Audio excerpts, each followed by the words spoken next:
जय हिंद दोस्तों, welcome to VIP civil गुरु। तो आपको मालूम है कि स्टील स्ट्रक्चर हम अपना डिस्कस कर रहे हैं और स्टील स्ट्रक्चर में जो लास्ट वीडियो था उसमें हम रिवेटेड कनेक्शन अपना कंप्लीट कर चुके थे। और अभी जो हम डिस्कस कर रहे हैं वो अपना डब्ल्यूएसएम से डिस्कस कर रहे हैं, वर्किंग स्ट्रेस मेथड से। देन इसके बाद मैं आप लोग को एलएसएम से कराऊंगा जो कि आप लोग का लिमिट स्टेट मेथड होगा। ठीक है।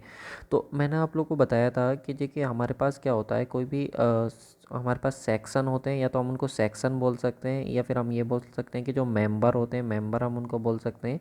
ये हमारे पास बने हुए होते हैं स्ट्रक्चरल स्टील के। किसके बने हुए होते हैं? स्ट्रक्चरल स्टील के। तो ये जो स्ट्रक्चरल स्टील के बने हुए इनको क्या करना होता है? हमको ज्वाइन करना होता है सर। तो इनको ज्वाइन करने के लिए हम यूज करते हैं अपने थ्री टाइप्स के हमारे पास कनेक्शन होते हैं जिनको हम यूज करते हैं। हमारे पास रिविट होता है सर, हमारे पास बोल्ट होता है और हमारे पास बेल्डिंग होता है। ठीक है। तो रिपीटेड कनेक्शन मैं आप लोग को पढ़ा चुका हूँ, बेल्डेड कनेक्शन आज मैं आप लोग को पढ़ा रहा हूँ। तो देखिए बेल्डिंग कनेक्शन की हेल्प से हम किस तरीके से ज्वाइन करते हैं मेंबर को। तो देखिए एक मेंबर ये है, एक मेंबर ये है, तो इस मेंबर को देखो तो यहाँ पे ज्वाइन करा गया है बेल्डिंग की हेल्प से। वैसे ही इन दोनों मेंबर्स में क्या है, एक थर्ड और मेंबर को ज्वाइन करा गया है और यहाँ पे आप अगर नोटिस कर पा रहे हो तो देखो ये भी आप लोग का बेल्डिंग किया गया है। तो इसको भी ज्वाइन करने के लिए यहाँ पे कहीं ना कहीं किसका यूज करा गया? बेल्डिंग का यूज करा गया। यहाँ पे देखो आप, ये भी आप लोग को इस वाली इमेज में जब आप नोटिस करोगे तो यहाँ पे भी आपको बेल्डिंग कनेक्शन नज़र आएगा। ये देखो एक वर्टिकल प्लेट है और ये एक हॉरिजॉन्टल आप लोग का मेंबर है, और इन दोनों को क्या है यहाँ पे एक बेल्डिंग की हेल्प से, देखो ये बेल्डिंग की हेल्प से क्या किया गया है, इसको ज्वाइन किया गया है कि नहीं। तो ये जो हमारे पास कनेक्शन होता है ये हमारे पास कैसा कनेक्शन होता है? बेल्डिंग कनेक्शन होता है। तो एक्चुअल में सर बेल्डिंग है क्या? आप पहले हमको ये डिफाइन करवाइए बेल्डिंग है क्या। तो देखिए बेल्डिंग क्या होता है? जॉइंट टू मेटेलिक प्लेट और member by application of heat is called the welding. यानी कि जब हम क्या करते हैं, हीट के एप्लीकेशन का यूज करके, हीट को यूज करके हम दो मेंबर्स को ज्वाइन करते हैं, दो और उससे ज़्यादा मेंबर्स को ज्वाइन करते हैं, तो वो हमारे पास क्या होता है? बेल्डिंग होता है। और ये इंपॉर्टेंट है कि welding is the best method for achieving a rigid connection. अगर हमको सर रिजिड कनेक्शन चाहिए, अब सर ये रिजिड कनेक्शन क्या होता है? तो रिजिड कनेक्शन का मतलब होता है अगर एक मेंबर ये और दूसरा मेंबर अगर आपने ज्वाइन करा, तो यहाँ पे क्या होगा, अगर आपने इसको बोल्टिंग अगर यहाँ पे सॉरी आपने अगर यहाँ पे बेल्डिंग करा है, तो बेल्डिंग की वजह से और एक दूसरा कनेक्शन आप रिविट का बनाओ, रिविट के कनेक्शन, जब रिविट और बेल्डिंग के कनेक्शन में आप डिफरेंस देखोगे तो ज़्यादा जो रिजिड होगा, ज़्यादा जो एक तरीके से आप ये कह सकते हो ज़्यादा जो आप लोग का स्ट्रेंथ देखने को मिलेगी वो किस कनेक्शन की देखने को मिलेगी? तो वो आप लोग का जो बेल्डिंग कनेक्शन होगा उसकी स्ट्रेंथ ज़्यादा देखने को मिलेगी। तो ये आप लोग का क्या होता है सर? बेल्डिंग होता है। ठीक है। अब देखिए दो सब्जेक्ट हमारे पास होते हैं सर, एक आरसीसी होता है, एक स्टील होता है। दोनों सब्जेक्ट कैसे होते हैं हमारे पास? डिज़ाइन सब्जेक्ट होते हैं, दोनों ही हमारे पास डिज़ाइनिंग सब्जेक्ट होते हैं। और ये सब्जेक्ट हमको बहुत ज़्यादा हार्ड लगते हैं, बहुत ज़्यादा टफ लगते हैं। तो इसका जो मेन रीज़न होता है वो ये होता है कि हम जो पढ़ रहे हैं वो क्यों पढ़ रहे हैं, हम जो पढ़ रहे हैं वो क्यों पढ़ रहे हैं, ये हमको क्लियर नहीं होता है। अगर एक बार हमको ये क्लियर हो जाए कि हम क्यों पढ़ रहे हैं तो फिर हमें वो चीज़ें जो है थोड़ी आसान लगने लगती हैं। जैसे कि अभी हम बताएं तो मैं आप लोगों को बेल्डिंग डिज़ाइन हम पढ़ रहे हैं, बेल्डिंग का हम कनेक्शन पढ़ रहे हैं। तो बेल्डिंग कनेक्शन में हमको करना क्या है, अगर वो चीज़ें अगर क्लियर हो जाएं तो फिर चीज़ें आसान लगने लगती हैं।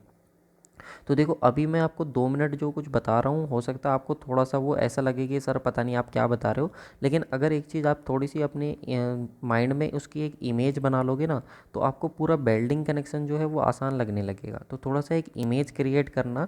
ठीक है, क्लास छोड़ के नहीं जाना, 2 मिनट थोड़ा सा वेट करना, जो मैं आप लोगों को बता रहा हूँ कि इस तरीके से हम करेंगे तो फिर आपको चीज़ें आसान लगने लगेंगी।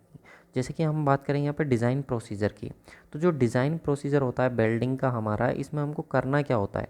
तो हमको यहाँ पे जो हमारे पास हमने जॉइंट प्रिपेयर करा है, जो हमने क्या है जॉइंट प्रिपेयर करा है। सपोज हमारे पास ये एक प्लेट थी, इस प्लेट के ऊपर मैंने कोई दूसरी प्लेट को इस तरीके से रखा और यहाँ पे क्या कर दिया? बेल्डिंग कर दिया। ठीक है। तो ये मैंने ज्वाइन करा, तो ज्वाइन करने के बाद मुझे इसकी कितनी स्ट्रेंथ मिल रही है, मुझे इसकी कितनी स्ट्रेंथ मिल रही है ये मुझे कैलकुलेट करना पड़ेगा। तो रजिस्टिंग शियर स्ट्रेंथ, क्योंकि हमारा जो बेल्डिंग है, जब मैं आपको बताऊंगा बेल्डिंग जो होता है, ये आप लोग का जब इसने सॉलिड कनेक्शन हमारा बनाया है, तो हमने सॉलिड कनेक्शन क्यों बनाया? क्योंकि हमको मालूम है कि जो प्लेट हमने ज्वाइन करी है उस प्लेट पर कुछ ना कुछ लोड आने वाला है, और उस लोड को जो रजिस्ट करेगा हमारा, वो हमारा एक कनेक्शन ही तो रजिस्ट करने वाला है। तो यहाँ पे अगर हम बात करें उसकी शियर स्ट्रेंथ की, शियर रजिस्टिंग शियर स्ट्रेंथ जो हमने जॉइंट बनाया है वो कितनी स्ट्रेंथ को रजिस्ट कर सकता है, यानी कि मैं इसको ये भी बोल सकता हूँ कि जॉइंट की जो स्ट्रेंथ है, जो आपने जॉइंट बनाया उसकी स्ट्रेंथ को हमको कैलकुलेट करना है। ठीक है, तो उसकी स्ट्रेंथ को अगर हमको कैलकुलेट करना है तो देखिए उससे पहले सबसे पहले हमको थ्रोट थिकनेस एक वर्ड होता है, अभी आगे आप लोगों को बताऊंगा कि थ्रोट थिकनेस क्या होता है। तो थ्रोट थिकनेस एक वर्ड होता है जो कि होता है K/S।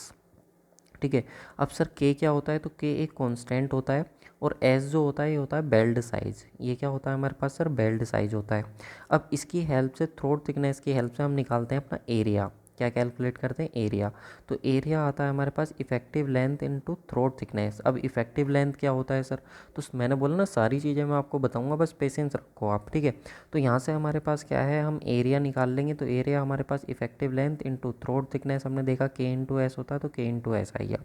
तो एक बार एरिया आई गया हमारे पास। हमको मालूम है कि स्ट्रेस इज इक्वल टू होता है लोड, या फिर हम ये कहें कि स्ट्रेंथ अपॉन क्या होता है, एरिया होता है ना। तो यहाँ से अगर मैं स्ट्रेंथ निकालूंगा सर, तो स्ट्रेंथ हो जाएगा स्ट्रेस इंटू एरिया। और यहाँ पे स्ट्रेस कौन सी लेंगे, तो स्ट्रेस लेंगे हम परमिसिबल स्ट्रेस। तो परमिसिबल स्ट्रेस होगी Fs इंटू एरिया, अभी हमने निकाला था इफेक्टिव लेंथ इंटू Ks। तो यहाँ से ही हमारे पास आ गई जो शियर स्ट्रेंथ है, या फिर हम ये बोलें रजिस्टिंग शियर स्ट्रेंथ है, PS इज इक्वल टू आ गया Fs, यानी कि permissible shear stress into effective length into K into S। ये हमारे पास फॉर्मूला है रजिस्टिंग शियर स्ट्रेंथ का। लेकिन अगर हम डिज़ाइनिंग कर रहे हैं तो डिज़ाइन करने के लिए हम ये मान करके चलते हैं कि जितनी हमारी सेक्शन की रजिस्टिंग स्ट्रेंथ है हम उस पर उतना ही लोड लगाएंगे, है कि नहीं। अगर मान लो कि हमारा सेक्शन है वो, सपोज मैं एक एग्जांपल लेके चल रहा हूँ कि 10 किलो का लोड सहन कर सकता है, हमें पता चल गई उसकी कैपेसिटी, तो आप उस पर 10 किलो ही तो लोड लगाओगे। अगर आपने किसी वजह से 10 किलो उसकी कैपेसिटी थी और आपने उस पर क्या करा, 12 किलो का लोड लगा दिया, ज़्यादा लोड उस पर अप्लाई कर दिया, तो आपका सेक्शन तो फेल कर जाएगा ना। तो अब क्या करोगे, उस पर आपको याद रखना डिज़ाइनिंग के लिए जो आपकी स्ट्रेंथ होती है और जो अप्लाइड लोड होता है, दोनों को आप क्या कर देते हो, इक्वल कर देते हो। तो आपके पास होता क्या है कि जो आपके पास PS था उसको हमने लिख दिया P। ठीक है, पूरा का पूरा फॉर्मूला हमारा ऐसे ही आ गया। तो FS क्या होता है, FS होता है मैक्सिमम परमिसिबल शियर स्ट्रेस। जो आपकी मैक्सिमम परमिसिबल शियर स्ट्रेस होती है, आपके दिमाग में चल रहा होगा कि सर हमने यहाँ पे शियर स्ट्रेस ही क्यों ली। तो मैं एक एक चीज़ क्लियर कराऊंगा, मैंने बोला ना बस 2 मिनट थोड़ा सा पेशेंस रखो कि इस तरीके से हम करेंगे। हमारा मेन मकसद क्या रहेगा वो मैं आपको बताना चाह रहा हूँ। तो maximum permissible shear stress IS code हमको देता है कि 110 मेगा पास्कल होती है WSM के अकॉर्डिंग। इफ़ेक्टिव लेंथ, कितनी लेंथ पर हमने बेल्ट करना है ये भी हमको पता होगा। ये हमारे पास कांस्टेंट होता है जो थीटा एंगल के ऊपर डिपेंड करता है। थीटा एंगल क्या होता है ये भी बताऊंगा। ये हमारे पास फ्यूज़न एंगल होता है, तो इसके ऊपर डिपेंड करता है, तो हम इसको कैलकुलेट कर लेंगे, ये हमें पता होगा। एक्चुअल में हमको कैलकुलेट क्या करना है सर, हमको कैलकुलेट करना है बेल्ट साइज़। क्यों, क्योंकि जो आने वाला लोड है वो भी हमको पता होगा कि हमारे मेंबर पर इतना लोड आने वाला है, तो ये चीज़ भी हमको पता होगी। तो हमको कैलकुलेट क्या करना, अल्टीमेटली वेल्ड साइज़ निकालना। तो बेल्ट साइज़ हम अपना निकालेंगे, सारी चीज़ें हमको पता चल गई, एक इक्वेशन है, एक ही अननोन है, बेल्ट साइज़ निकाल लेंगे। फिर उसको हम चेक करेंगे, चेक लगाएंगे अपना मिनिमम बेल्ट के और मैक्सिमम बेल्ट के, यानी कि जो हमारा बेल्डिंग आएगा वो मिनिमम से ज़्यादा और मैक्सिमम से क्या होना चाहिए, कम होना चाहिए। अगर इसके बीच हमारा लाई कर रहा है तो इसका मतलब जॉइंट क्या है, हमारा सेफ़ है। तो ये चीज़ें हम एक्चुअल में अपना करने वाले हैं किसमें, ये चीज़ें हम अपनी करने वाले हैं बेल्डिंग कनेक्शन में। ठीक है, तो आपको अल्टीमेटली क्या है कि बेल्ट का साइज़ निकालना है। ये चीज़ आपके दिमाग में इमेज बन गई होगी। अब क्या होगा, हमें इसे पढ़ना बहुत आसान हो जाएगा। अब देखो वही जो सब चीज़ें पढ़ाते हैं वही मैं भी आप लोगों के साथ डिस्कस करता हूँ, बड़े ही सिंपलिस्टिक वे में आप लोगों को सारी चीज़ें समझाऊंगा इमेज की हेल्प से। तो देखिए सर, सबसे पहले बेल्डिंग क्या होता है तो मैं आपको बता ही चुका हूँ कि हमको क्या करना है, 2 या 3 या 4 जितनी भी होंगी हमारे पास जो मेटेलिक प्लेट होंगी उनको क्या करना है, हमको ज्वाइन करना है। ठीक है, और बेल्डिंग की हेल्प से हमको क्या मिलने वाला है, रिजिड कनेक्शन मिलने वाला है। अब सर ये बेल्डिंग होता कितने टाइप का है। ठीक है, बेल्डिंग होता है सर हमारे पास, होता तो बहुत तरीके का, लेकिन हमें मेनली जो पढ़ना है अपना फिलेट बेल्ट पढ़ना है। ये देखो फिलेट बेल्ट। अब सर ये फिलेट बेल्ट क्या होता है, तो फिलेट बेल्ट का मतलब होता है, मान लो ये एक प्लेट थी। ठीक है, इस प्लेट के ऊपर आपने दूसरी कोई प्लेट रखी। ठीक है, इस तरीके से दूसरी कोई प्लेट रखी, फिर आपने उसको क्या किया, बेल्ड कर दिया। फिर आपने उसको बेल्ड कर दिया इस तरह से। तो जब एक प्लेट को दूसरी प्लेट के ऊपर ओवरलैप करा करके आप बेल्ड करते हो तो उसको क्या बोलते हो, आप फिलेट बेल्ट बोलते हो। ठीक है, उसके बाद आता है ग्रुप बेल्ट। ग्रुप बेल्ट में क्या होता है, ग्रुप बेल्ट और एक्चुअली में ये बट बेल्ट ही होता है आप लोग का। इसमें होता क्या है कि सपोज हमारे पास ये एक प्लेट है और दूसरी ये प्लेट है। तो इसमें हम करते क्या है, इस तरीके का अपना कनेक्शन कट कर लेते हैं। इस तरीके से हम इसको काट लेते हैं, वी सिंगल वी भी हम इसको बोलते हैं। और फिर इसके अंदर क्या कर देते हैं, हम अपनी वेल्डिंग कर देते हैं। इसके अंदर क्या कर देते हैं, फिर अपनी हम वेल्डिंग कर देते हैं इस तरीके से, ठीक है। तो ये हमारे पास हो जाती है ग्रूव वेल्डिंग। इसको हम ग्रूव करके मतलब एक तरीके से उसके अंदर कट लगा करके तब उसके अंदर हम अपना फिलर मटेरियल इस तरीके से अपना वेल्डिंग क्या है उसको भर देते हैं। तो यहाँ पे हमको सॉलिड कनेक्शन देखने को मिलता है, ठीक है। लेकिन इन्होंने लैब प्लेट के केस में दिखा रखा है तो आपको उसको इग्नोर करना है, ठीक है, उस पर ध्यान नहीं देना। इसके बाद प्लग बेल्ट आता है। तो प्लग बेल्ट में क्या होता है सर, एक प्लग होता है, एक स्लॉट होता है। तो ये आगे जब मैं आप लोग को इसके डिटेल में जब पढ़ाऊँगा इनकी क्या टर्म्स एंड कंडीशन होती है तब आप लोग को और क्लियर हो जाएगा। प्लग बेल्ट आप समझ लो, प्लग बेल्ट में क्या होता है कि अगर मान लो ये एक प्लेट है, ठीक है, और इसके ऊपर हमें दूसरी प्लेट ज्वाइन करनी है, तो इसके अंदर क्या है, हम अपना प्लग बना लेते हैं। इस तरीके से हम प्लग बना लेते हैं और उसको पूरे के अंदर क्या कर देते हैं, वेल्डिंग कर देते हैं। और फिर इधर भी हम वेल्डिंग कर देते हैं ये। तो ये हमारे पास क्या हो, ऊपर वाली प्लेट जो है वो नीचे वाली प्लेट के ऊपर रुक जाती है इस तरीके से, ठीक है। तो ये प्लग बेल्ट। स्लॉट वेल्डिंग भी कुछ इस तरीके से, स्लॉट वेल्डिंग क्या इस तरीके से हमने कर लिया। फिर अगर हमें इस तरीके से हम स्लॉट काट लेते हैं, अब ये स्लॉट क्यों काटते हैं तो ये मैं आप लोगों को आगे समझाऊंगा, आपको क्लियर हो जाएगा, ठीक है। तो इस तरीके से हम क्या कर लेते हैं, स्लॉट काट लेते हैं ये इस तरीके से, फिर हम उसके अंदर वेल्डिंग करते हैं। तो ये जो हमारे पास होती है इसको हम बोलते हैं अपने स्लॉट वेल्डिंग, ठीक है। स्पॉट वेल्डिंग क्या होता है, स्पॉट वेल्डिंग आप लोग का होता है, स्पॉट वेल्डिंग का दूसरा नाम जो होता है वो इंटरमिटेंट वेल्डिंग भी होता है, ठीक है। इंटरमिटेंट वेल्डिंग भी हम इसको बोलते हैं। इंटरमिटेंट वेल्डिंग या फिर स्पॉट वेल्डिंग क्या होता है कि मान लो एक मेंबर ये है, ठीक है, और एक प्लेट ये है, दूसरी प्लेट ये है, इनको हमको ज्वाइन करना है वेल्डिंग से। तो मान लो कि यहाँ पे वेल्डिंग कर दिया, फिर यहाँ पे वेल्डिंग कर दिया, फिर यहाँ पे वेल्डिंग कर दिया। तो इस तरीके की जो वेल्डिंग होती है उसको हम स्पॉट वेल्डिंग या फिर हम क्या बोलते हैं, इंटरमिटेंट वेल्डिंग अपना बोलते हैं। अब देखो यहाँ पे भी मैंने आप लोग को इस इमेज की हेल्प से और थोड़ी सी क्लियरिटी आप लोग को आएगी। तो देखिए सबसे पहले यहाँ पे हम बात करते हैं फ्लैट बेल्ट की, ठीक है। तो फ्लैट बेल्ट में मैंने आप लोग को बताया था एक मेंबर क्या होता है दूसरे मेंबर के ऊपर ज्वाइन करा जाता है। तो यहाँ पे देखो ये हमारी नीचे एक प्लेट है, या आप इसको बेस प्लेट मान सकते हो, नीचे वाली प्लेट है।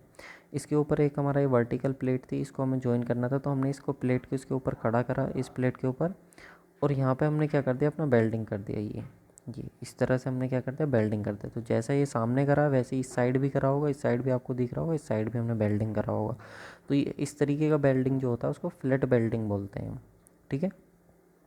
स्लॉट वेल्डिंग क्या होता है, तो मैंने अभी आपको बताया था इस तरीके से हम स्लॉट कट कर लेते हैं अपना, और स्लॉट कट करने के बाद क्या इधर भी वेल्डिंग होगा हमारा, ये पूरे में हम इस तरीके से क्या कर देते हैं ना, वेल्डिंग कर देते हैं। तो ये हमारे पास क्या हो जाता है, स्लॉट वेल्डिंग हो जाता है, क्लियर। इसके बाद प्लग वेल्डिंग। तो प्लग वेल्डिंग मैंने बताया था होल कर लेते हैं, फिर उस होल के अंदर हम अपना पूरा एकदम अच्छे से उसको वेल्डिंग से फिल कर देते हैं। तो वो हमारे पास कैसा हो जाता है, प्लग वेल्डिंग हो जाता है, ठीक है। तो इस तरीके से हम अपना plug welding, flat welding, butt welding मैंने आपको बताया ही है। देखिए यहाँ पे अगर कोई हो तो बट वेल्डिंग का ये वाला इन्होंने थोड़ा सा पोर्शन दिया हुआ है।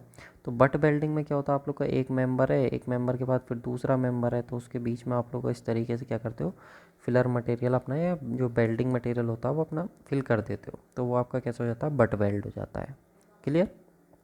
तो ये थोड़ा ये ऊपर आप लोगों को क्लियर हुआ होगा जो आप लोग का रहता है। अब बात करते हैं टाइप्स ऑफ वेल्डिंग जॉइंट की। जो हमारे पास वेल्डिंग जॉइंट होते हैं वो कितने तरीके के होते हैं, तो मैं आपको बता ही चुका हूँ।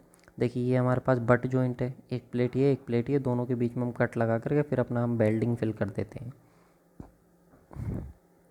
तो ये हमारे पास कैसा हो जाता है, बट वेल्ड हो जाता है।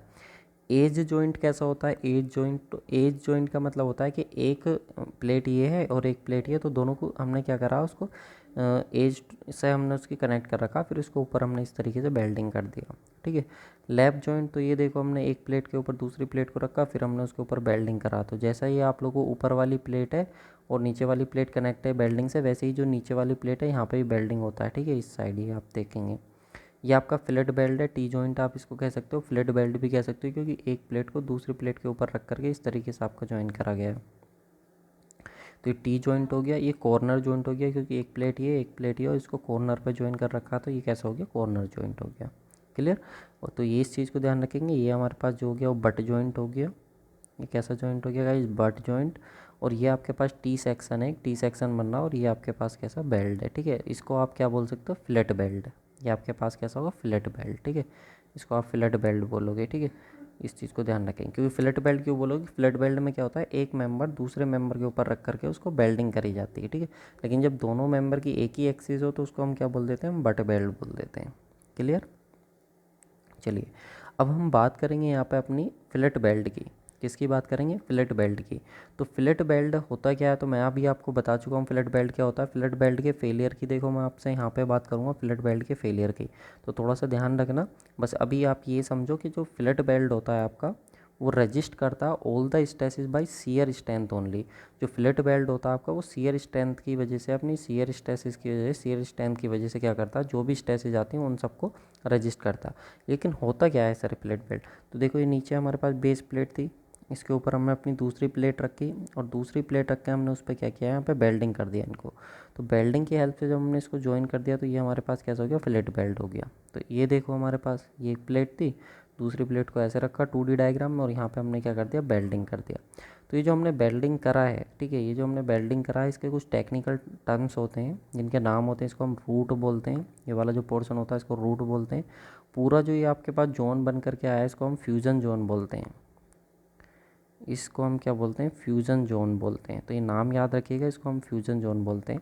बाकी ये आपका ऊपर वाला जो जाता है फेस हो जाता है, ये आपका टो हो जाता है और ये आपका टो हो जाता है, ठीक है। ये टो हम इसको बोल देते हैं और ये पूरा फेस हो जाता है। तो कुछ टेक्निकल टर्म्स हैं, ये मैंने आपको बता दिए क्या बोलते हैं। ये भी देखो आपका फिलेट बेल्ट है, क्यों, क्योंकि नीचे एक प्लेट रखी हुई है, उसके ऊपर दूसरी प्लेट रख करके और हमने यहाँ पे देखो बेल्डिंग करा हुआ है, ये करा हुआ नहीं बेल्डिंग। तो ये इसको सामने वाला बेल्डिंग तो आपको दिख रहा है, आगे वाला सेम ऐसे ही क्या होगा, इसके पीछे भी बेल्डिंग होगा, इस साइड भी बेल्डिंग होगा, ठीक है ना। तो ये हमारे पास कैसे हो गया, फिलेट बेल्ट हो गया। ये देखो, ये भी मैंने आपको दिखाने की कोशिश करी 3D इमेज में। ये हमारे पास एक प्लेट है, इसके ऊपर हमने दूसरा क्या रखा, एक प्लेट रखा और यहाँ पे हमने इसको क्या करा, ज्वाइन करा है।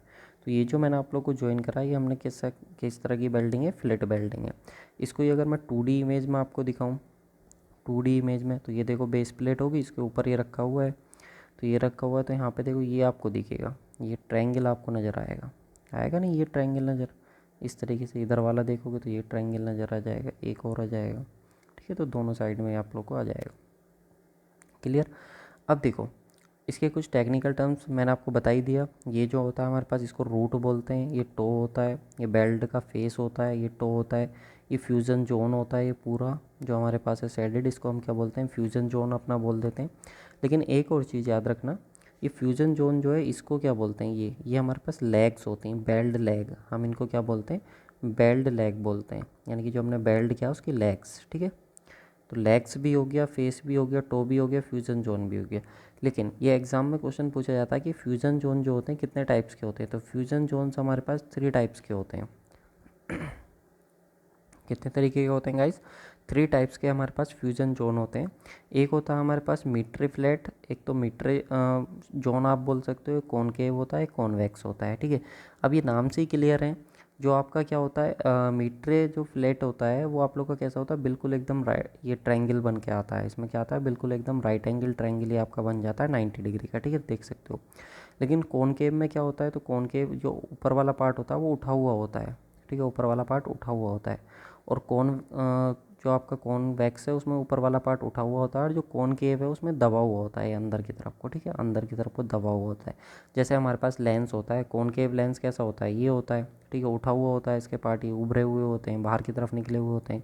वहीं पर कॉनकेव की बात करें तो कॉनकेव में क्या होता है, कुछ इस तरीके का होता है, ये अंदर की तरफ दबा हुआ होता है कि नहीं, अंदर की तरफ, तो वैसे ये दबा हुआ, ठीक है। और ये जो मीट्रे वाला है आप लोगों का बिल्कुल एकदम इस तरीके से है, ठीक है, ये आपसे पूछा जाता है एग्ज़ाम में। तो यानी कि हमारे पास क्या हो गया, अगर हम इसे S1 ले लें और इसे हम S2 ले लें, तो S1 और S2 क्या हो गया हमारे पास, लेग्स ऑफ बेल्ट। तो S1 और S2 क्या हो गई, आर लेग्स ऑफ बेल्ट। और ये हमारे पास देखो एक और चीज़ होती है इसमें, थिकनेस ऑफ थ्रोट। ये मैंने आपको बताया था, इसके बारे में हम चर्चा करेंगे अपनी।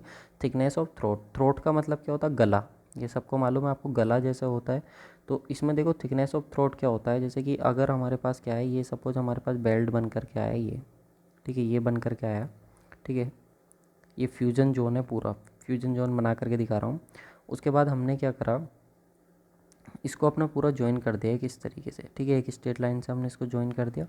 ज्वाइन करने के बाद अगर हमारे पास सपोज ये कुछ इस तरीके से, ये एक लाइन हमको मिलेगी, ये हमने इस पर परपेंडिकुलर डाल दिया ये। तो ये अब हमारे पास 2-3 चीज़ें आ गई इसमें से। तो पहली चीज़ तो हमारे पास होगी सर ये, कौन सा कलर लें, चलो रेड ले ले रहे हैं। पहला तो हो गया हमारे पास सर ये फर्स्ट पॉइंट, ठीक है। दूसरी चीज़ हो गई ये, तीसरी चीज़ हो गई ये, और चौथी चीज़ हो गई सपोज ये, ठीक है।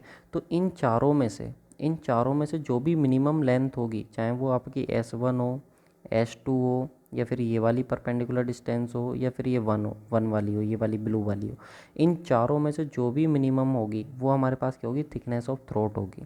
तो जनरली अगर हम बात करें तो देखो ऐसा होता है कि हम थिकनेस ऑफ थ्रोट जो मान लेते हैं, जनरली हम वो ये मान लेते हैं कि ये जो है हमारे पास वो थिकनेस ऑफ थ्रोट है, ये वाला, ठीक है। ओ से लेकर के ए तक जो है वो थिकनेस ऑफ थ्रोट है। तो ये हम क्यों मानते हैं, क्योंकि ये जनरली क्या होता है, जनरली का मतलब अधिकतर केसों में ये मिनिमम वैल्यू हमको देखने को मिलती है, तो हम इसी को अपना थिकनेस ऑफ थ्रोट मान करके चलते हैं। लेकिन ऐसा होता नहीं है। एक्चुअल में डेफिनेशन क्या बोलती है, एक्चुअल में डेफिनेशन बोलती है कि S1 हो, चाहे S2 हो, चाहे ये T हो, चाहे ये 1 वाला हो, इनमें से जो भी मिनिमम वैल्यू होगी वो हमारे पास क्या होगी, थिकनेस ऑफ थ्रोट होगी। तो समझ में आया, थिकनेस ऑफ थ्रोट हम कौन सा लेकर के चलते हैं। लेकिन जनरली हम इसको यही ले लेते हैं, जो हमारे पास TT होता है इसी को हम थिकनेस ऑफ थ्रोट हम अपना बोलते हैं, ठीक है। ये हमारे पास होता है। लेकिन इसका मैग्नीट्यूड कौन सा होगा, तो 1 2 3 4 इनमें से जो भी मिनिमम वैल्यू होगी वो हमारे पास होगा। क्लियर। चलिए, तो यहाँ पे अगर हम बात करें तो देखिए, जो weakest plane passes through the throat and fillet weld failed in shear, ये बहुत इंपॉर्टेंट पॉइंट है। जो हमारा फिलेट बेल्ट होता है, एक तो वो सीयर में फेल होता है, ये आपको पता होना चाहिए। और जो वीकेस्ट प्लेन होता है वो कौन सा होता है आप लोगों का, थ्रोट वाला। जो थ्रोट वाला प्लेन होता है, जहाँ से आपका थ्रोट पास कर रहा है, जो थ्रोट है वो आपका वीकेस्ट प्लेन होता है।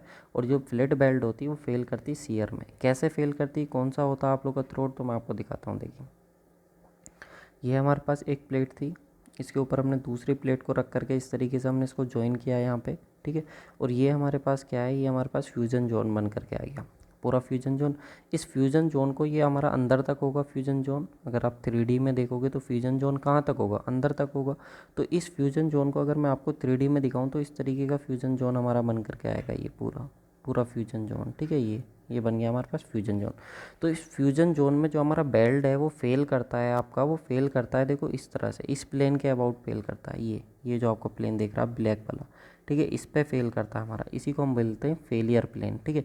और ये अगर देखो फेलियर प्लेन, तो अगर ये बेल्ट है पूरा, ये आपका S1 S2 जो है बेल्ट की लेग्स हैं, और ये आपके पास थिकनेस ऑफ थ्रोट है, तो देखो ज़रा थिकनेस ऑफ थ्रोट के अलोंग फेल कर रहा है कि नहीं कर रहा। तो बिल्कुल, ये जो आपका बेल्ट होता है, जो फिलेट बेल्ट होता है, वो कहाँ पे फेल करता है, थिकनेस ऑफ थ्रोट के अलोंग फेल करता है। और ये पूरा जो होता है हमारा, इसको हम क्या बोलते हैं, इफेक्टिव लेंथ ऑफ बेल्ट, या फिर आप इसको लेंथ ऑफ बेल्ट भी आप बोल सकते हो, ठीक है ना।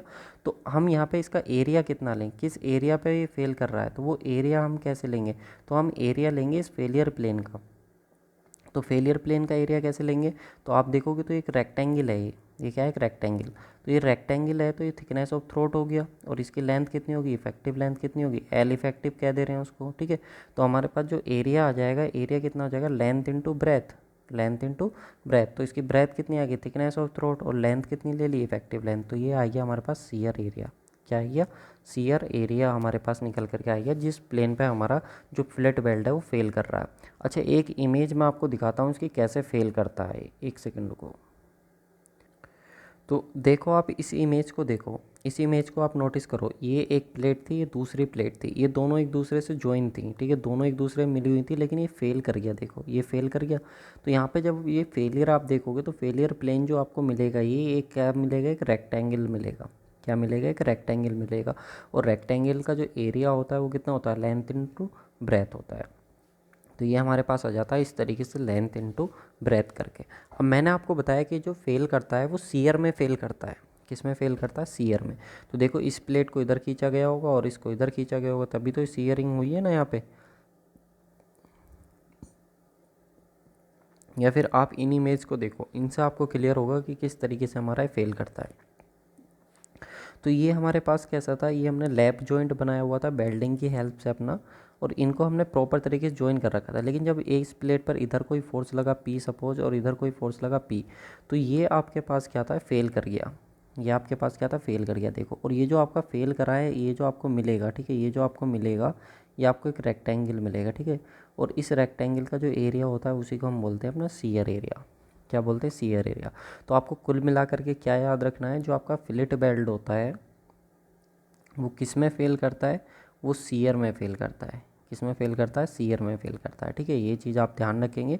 फिलेट बेल्ट किस में फेल करेगा, सीयर में। वैसे ही देखो, हो सकता है कि इस प्लेट पर आपका मान लो इधर कोई फोर्स लग रहा हो पी, और इस वाली प्लेट पर, ऊपर वाली प्लेट पर इधर कोई लग रहा हो, तो तब भी आपका देखो यहाँ पे सीयरिंग होगी, तब भी ये सीयर में फेल करेगा। तो फिलेट बेल्ट जो होता है वो किस में फेल करता है, सीयर में। ठीक है, अब देखिए कुछ हमारे पास आईएस कोड जो है वो कुछ स्पेसिफिकेशन देता है। जैसे कि वो बोलता है कि आप मिनिमम बेल्ट साइज़ कितना रखोगे, जो आप बेल्ट कर रहे हो उसका मिनिमम साइज़ कितना रखोगे। तो minimum belt size depend upon the thickness of thicker plate. यानी कि जो आप बेल्ट, मान लो कि एक प्लेट ये है जो आप ज्वाइन कर रहे हो, दूसरी प्लेट ये है।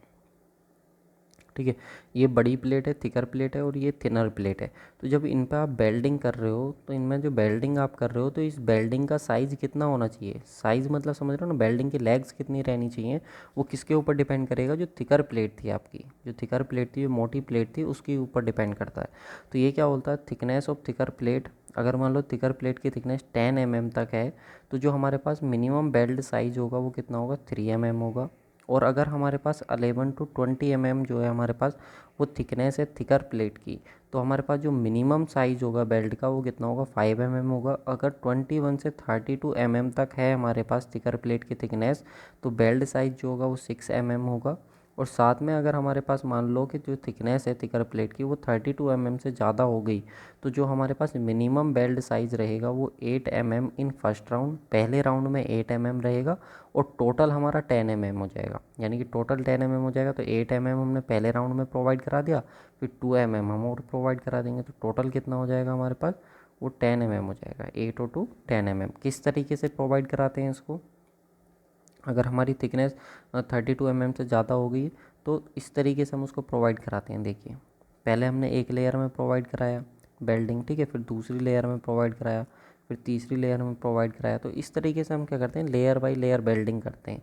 जब हमारे पास क्या होती है, जो थिकर प्लेट है थिकनेस की वो ज़्यादा हो जाती, 32 mm से ज़्यादा हो जाती, तो हम लेयर्स की फॉर्म में बेल्डिंग करते हैं। पहली लेयर जो रहती है वो 8 mm की, फिर 2 2 mm की हम उस पर करते रहते हैं अपना। ठीक है, क्लियर। अब मिनिमम साइज़ की बात हुई है, तो मैक्सिमम साइज़ भी होगा कुछ ना कुछ बेल्ट का। चलो, मिनिमम तो उससे उतना रहना ही चाहिए, उससे कम नहीं रखेंगे, लेकिन मैक्सिमम साइज़ कितना होना चाहिए बेल्ट का। तो मैक्सिमम साइज़ की हम बात करें बेल्ट की, तो एट स्क्वायर एज और शार्प एज, जो हमारे पास स्क्वायर एज और शार्प एज है, अगर हम उस पर बात करें उस पर कितना होना चाहिए, तो हमारे पास देखो, स्क्वायर एज और शार्प एज का मतलब क्या है कि ये अगर हमारे पास बेल्ट है, ये हमारे पास क्या है, ये प्लेट है, और इनके आप देखो तो ये कॉर्नर है, ये क्या कॉर्नर, तो ये कॉर्नर कैसे शार्प है बिल्कुल। तो इस पे अगर हम बात करें, इस पे हम कितना मैक्सिमम बेल्ट साइज़ रख सकते हैं अपना, तो मैक्सिमम बेल्ट साइज़ जो हो सकता है, जो थिकनेस है इसकी प्लेट की टी माइनस के 1.5 mm। यानी कि सपोज अगर ये हमारे पास कितना है, ये 4.5 mm की अगर प्लेट है, तो इसमें से हम क्या करेंगे, 1.5 mm माइनस कर देंगे, तो कितना बचेगा, 3 mm। तो इस पर जो हम बेल्ट कर सकते हैं वो कितना कर सकते हैं, 3 mm का बेल्ट कर सकते हैं। ये हमारे पास क्या मैक्सिमम साइज़ है। ठीक है, तो अगर कोई प्लेट सपोज 4.5 mm की है, तो उस पर आप कितना कर सकते हो, 3 mm तक का आप बेल्ट कर सकते हो, क्योंकि आपको 1.5 mm का गैप रखना ही रखना है। ठीक है, सपोज आपके पास 7.5 mm की होती, 7.5 mm की ये प्लेट होती, तो आप उसमें से क्या कर देते, आप उसमें से माइनस कर देते 1.5 mm, तो 6 mm। तो आप क्या कर सकते हो, ज़्यादा से ज़्यादा उस प्लेट पर 6 mm तक की जो आपकी बेल्ट है वो आप कर सकते हो। राउंड एज की बात करें, तो जो एंगल सेक्शन होता है जनरली आपका वो राउंड एज होता है, आपने देखा हो, नोटिस किया हो, तो इस तरीके का राउंड होता है। तो राउंड एज, अगर नीचे कोई गजट प्लेट है उसके ऊपर हम राउंड एज का कोई अपना सपोज हम सेक्शन लगा रहे हैं, और वो बेल्डिंग की हेल्प से हम लगा रहे हैं, तो उस केस में जो हमारे पास मैक्सिमम है, जो मैक्सिमम साइज़ है बेल्ट का, वो शुड नॉट मोर देन कितना, 3/4 टी। जो आपके पास ये टी है जो आपने सेक्शन लगाया, उसकी जो भी थिकनेस रही होगी, सपोज इसकी थिकनेस कितनी 100 mm है मान करके चल रहे हैं, तो 3/4 × 100, तो ये काटो इसको, कितने बार कटेगा, 25 × 100, और 25 × 75। तो आप क्या कर सकते हो, 75 mm से ज़्यादा बेल्ट साइज इस पर नहीं लगा सकते। अगर ये 100 mm की प्लेट है, तो 100 mm की प्लेट है, तो आप इस पर 75 mm से ज़्यादा आप क्या नहीं कर सकते, बेल्ट नहीं कर सकते। ठीक है, तो ये आपके पास हो गया मिनिमम और मैक्सिमम साइज ऑफ बेल्ट। इसके बाद आता है हमारा थिकनेस ऑफ थ्रोट। तो थिकनेस ऑफ थ्रोट को हम डिटेल में डिस्कस कर रहे हैं, उससे पहले मैं आप लोगों के लिए इंपॉर्टेंट अनाउंसमेंट कर देता हूँ। देखिए, ये जो आप पढ़ रहे हो अभी, ठीक है, ये हमारे पास, हमने इस कोर्स को नाम दिया अपना one liner plus concept course. ठीक है, one liner plus concept course हमने इसको बोला है। और ये जो आपको कंप्लीट कोर्स मिलेगा सभी सब्जेक्ट का कंप्लीट वीडियो प्लस के पीडीएफ जो आपको देखने को मिलेगा वो हमारे एप्लीकेशन पे देखने को मिलेगा, जिसका नाम है वीआईपी सिविल गुरु। ठीक है, वीआईपी सिविल गुरु ये हमारा एप्लीकेशन है, इस पर आप लोगों को देखने को मिल जाएगा। और अब तक इसमें क्या है, हमारे 10 सब्जेक्ट जो हैं कंप्लीट हो चुके हैं, बस इसमें हमारा सोइल बचा हुआ और इन्वायरमेंट बचा हुआ है। ठीक है, तो ये भी हमारा बहुत जल्दी कंप्लीट हो जाएगा। अगर अभी तक आपने इसको ज्वाइन नहीं किया है तो जाइए, लिंक मैंने डिस्क्रिप्शन बॉक्स में दे दी है, जा कर के आप ज्वाइन कीजिए। अगर आपको वैल्यूएबल कंटेंट लगे तो आप इसको ज्वाइन कीजिएगा। इसका प्राइस बहुत नॉमिनल है, 649 रुपीज़ अभी इसका प्राइस चल रहा है। तो जा कर के आप इसको विजिट करें, आपको वैल्यूएबल लगे कंटेंट तो आप ज्वाइन करिए। बाकी भी और सब्जेक्ट के डेमो लेक्चर भी पड़े हुए हैं। ठीक है, और भी सब्जेक्ट के डेमो लेक्चर यूट्यूब पर पड़े हुए हैं, आप देख सकते हो। प्लेलिस्ट में जाना, वहाँ पे सेक्शन मिलेगा आपको one liner plus concept course का, तो वहाँ पे आप देख सकते हो। ठीक है, साथ में अगर आपको गुप्ता एंड गुप्ता बुक का कंप्लीट सॉल्यूशन चाहिए तो वो भी आपको हमारे एप्लीकेशन पर मिल जाएगा, तो वो आप वहाँ पे जा कर के विजिट कर सकते हो।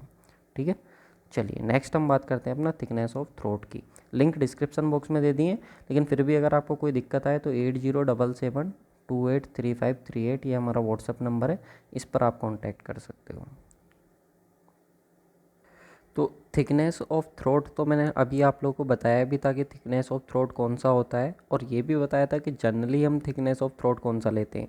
तो अगर ये हमारे पास क्या है, फ्यूज़न जोन है, तो इस फ्यूज़न जोन का मैंने आपको बोला था जनरली हम ये वाली जो डिस्टेंस होती है इसको हम क्या मान करके चलते हैं, अपना थिकनेस ऑफ थ्रोट मान करके चलते हैं। ठीक है, और ये हमारे पास जो है, ये हमारे पास क्या बेल्ट साइज़ जो एस है, ये हमारे पास क्या बेल्ट साइज़। तो ये थीटा एंगल जो है, इसको ध्यान से देखना, थीटा एंगल जो है ये हमारे पास फ्यूज़न एंगल है।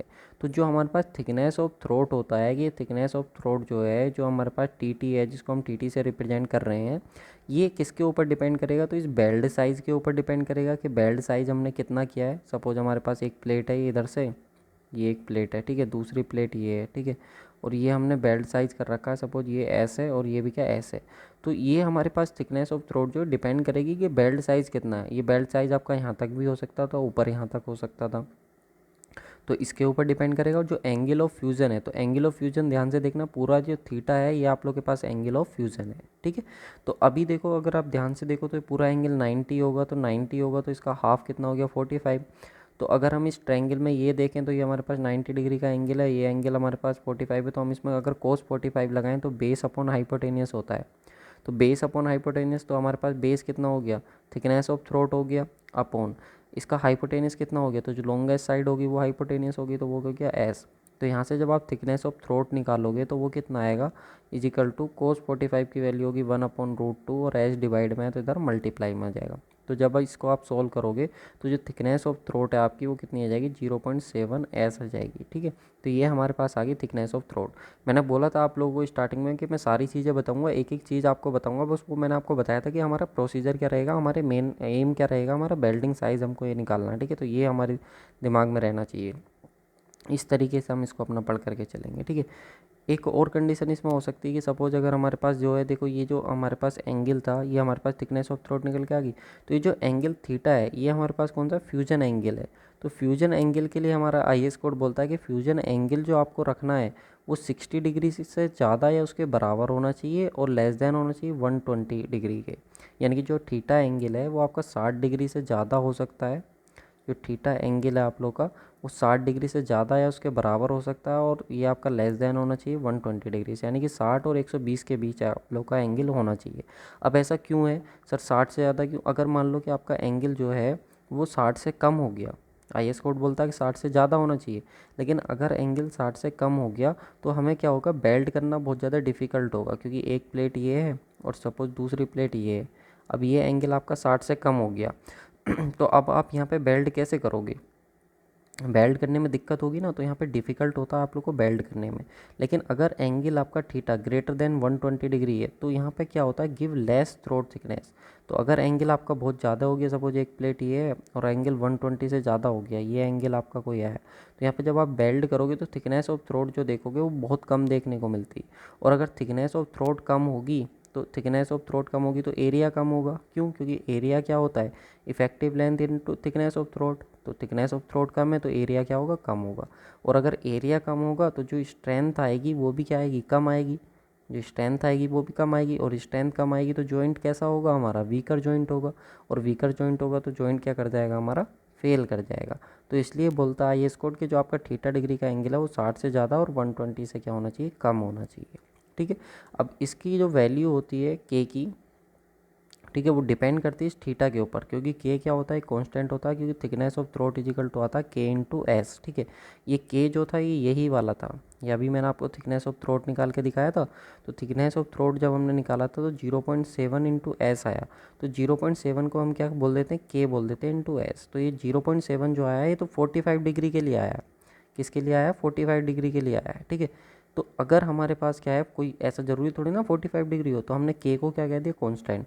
तो हमने अलग अलग एंगल पे वैल्यू निकाल करके अपनी एक टेबल बना दी।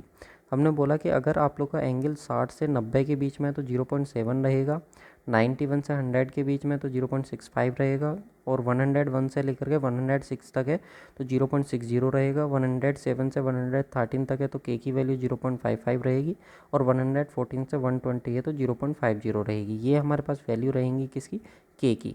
तो हमें जो मेनली याद रखनी है वो अपनी यही वैल्यू याद रखनी है। ठीक है, तो जनरली जिस जो हमसे क्वेश्चन पूछा जाता है वो इसी पे बेस्ड पूछा जाता है। तो जो थिकनेस ऑफ थ्रोट होता है आप लोग का के इंटू एस होता है, और के की वैल्यू 0.7 इंटू एस लेकर के आप चलोगे। ठीक है, तो ये आपकी 60 से 90 के बीच में यही वैल्यू ली जाती है। ठीक है, चलिए नेक्स्ट आता है हमारे पास इफेक्टिव लेंथ ऑफ बेल्ट। जो बेल्ट होता है वो इफेक्टिव लेंथ उसमें क्या होता है, तो देखिए अगर मान लो ये आपने बेल्ट करा, ठीक है, तो ये आपने बेल्ट करा तो आपकी टोटल लेंथ होगी बेल्ट की, बेल्ट क्या हो गया, टोटल लेंथ होगी। ठीक है, तो यहाँ पे अगर हम बात करें कैलकुलेशन के पॉइंट ऑफ व्यू से तो हम टोटल लेंथ को यूज़ नहीं करते। हम जितनी भी कैलकुलेशन करेंगे अपनी तो इफेक्टिव लेंथ जो होती है इसको यूज़ करते हैं। तो it is used for all calculation work. जितनी भी हम कैलकुलेशन करेंगे, चाहे स्ट्रेंथ निकालें, जो भी हम करेंगे अपना, वहाँ पर हम क्या कैलकुलेट करेंगे, एरिया निकालेंगे तो इफेक्टिव लेंथ, स्ट्रेंथ निकालेंगे तो इफेक्टिव लेंथ। तो हर जगह पर हम क्या करते हैं, अपनी इफेक्टिव लेंथ यूज़ करते हैं।